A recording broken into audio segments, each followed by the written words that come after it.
सध्या आंतरराष्ट्रीय अवकाश स्थानकात असलेल्या नासाच्या ॲस्ट्रोनॉट सुनीता विल्यम्स पुन्हा एकदा चर्चेत आहेत. अमेरिकेतील काही वृत्तपत्रांनी प्रसिद्ध केलेल्या बातम्यांनुसार 59 वर्षीय विल्यम्स यांचे वजन सध्या वेगाने कमी होत आहे. विल्यम्स यांचे आरोग्य खरंच धोक्यात आहे का? त्यांचे वजन का कमी झाले असेल? जाणून घेऊयात या व्हिडिओमधून. नमस्कार, मी ऐश्वर्या. संशोधनच्या आकाश अवकाश मालिकेत आपले स्वागत. यावर्षी जूनमध्ये भारतीय वंशाच्या सुनीता विल्यम्स आणि बॅरी विल्मोर हे दोघे अंतराळवीर बोईंग कंपनीच्या स्टारलायनर या अवकाशयानातून ISS म्हणजेच इंटरनॅशनल स्पेस स्टेशनवर पोहोचले. त्यांची नियोजित मोहीम 8 दिवसांची होती, मात्र स्टारलायनर यानामध्ये झालेल्या बिघाडामुळे त्यांचा प्रवास लांबत गेला. अखेर स्टारलायनर यान गेल्या महिन्यात अंतराळवीरांविनाच पृथ्वीवर परतले. आता विल्यम्स आणि विल्मोर दोघेही स्पेस एक्स कंपनीच्या क्रू 9 मोहिमेतून फेब्रुवारी 2025 मध्ये पृथ्वीवर परततील. दोघाही अंतराळवीरांना अवकाशात राहून आता 150 पेक्षा जास्त दिवस झाले आहेत आणि आणखी 3 महिने त्यांना ISS वर काढायचे आहेत. अमेरिकेतील काही वृत्तपत्रांनी काही दिवसांपूर्वी सुनीता विल्यम्स यांचे फोटो प्रसिद्ध करून त्यांचे बरेच वजन घटले असल्याचे वृत्त प्रसिद्ध केले.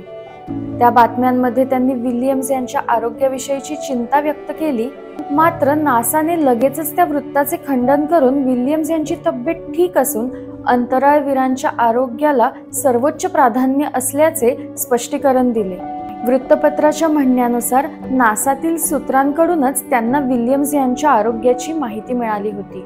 नासातील सूत्रांनी वृत्तपत्राला दिलेल्या माहितीनुसार सुनीता विल्यम्स अवकाशात जाण्याआधी त्यांचे वजन 63 किलो होते. नासाने नुकत्याच प्रसिद्ध केलेल्या फोटोंमधून मात्र त्यांचे वजन बरेच कमी झाल्याचे दिसत आहेत. ISS जमिनीपासून सुमारे 400 किलोमीटर उंचीवरून पृथ्वीभोवती फिरत असते. पृथ्वीभोवती एक फेरी पूर्ण करायला ISS ला 90 मिनिटे लागतात. अवकाशात पृथ्वीपेक्षा गुरुत्वाकर्षण कमी असल्याने मानवी स्नायू आणि हाडांचा ऱ्हास होत असतो.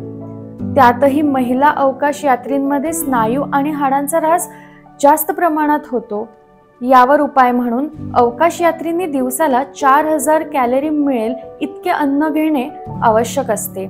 त्याच सोबत रोज सुमारे 2 तास व्यायाम करणे आवश्यक असते. मात्र मिळालेल्या माहितीनुसार सुनीता विल्यम्स यांनी गेल्या काही दिवसात अधिक कॅलरीचे जेवण घेणे टाळले होते. लो कॅलरी डाएटमुळे त्यांचे वजन कमी झाले असावे असे अभ्यासकांचे म्हणणे आहे. नासाच्या डॉक्टरांच्या मार्गदर्शनाखाली विल्यम्स यांचे वजन पूर्वस्थितीत आणण्यासाठी दिवसाला 5000 कॅलरीचे डाएट सुरू करण्यात येणार आहे. आणखी सुमारे 100 दिवस त्या अवकाशात राहणार असल्याने त्यांच्या आरोग्याची विशेष काळजी घेण्यात येईल असे नासातर्फे स्पष्ट करण्यात आले आहे. अंतराळ क्षेत्रातील अशाच अपडेट्सची सविस्तर आणि सोप्या भाषेत माहिती मिळावी यासाठी संशोधन लाईव्हला सबस्क्राईब करा.